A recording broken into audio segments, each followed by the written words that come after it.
বিড়ি খাবো, সিগারেট খাবো। তোমার হাতে পড়ি একটা বিড়ি থাকলে ওকে দাও না। আমার বিড়ি শেষ হয়ে গেছে, আপনি জানেন? ওই বিড়ির জন্য সকাল থেকে হাঁকতে যায়নি, হাগা চেপে রেখেছি এখনো পর্যন্ত।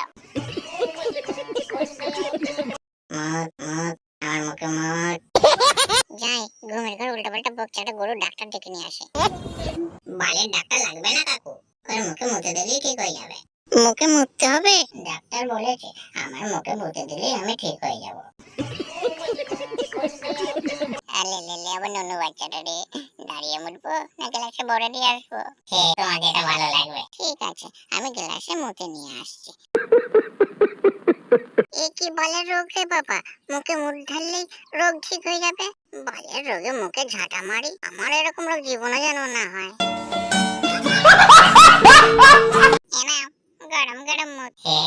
গরম গরম ফুট দেখেছি, এবার আমি ঠিক হয়ে যাবো, আর আমার মুখে মুখতে হবে না। এই কিরকম রোগ রে বড়া, গরম গরম মুখ দেখেই জোশ বেড়ে গেল।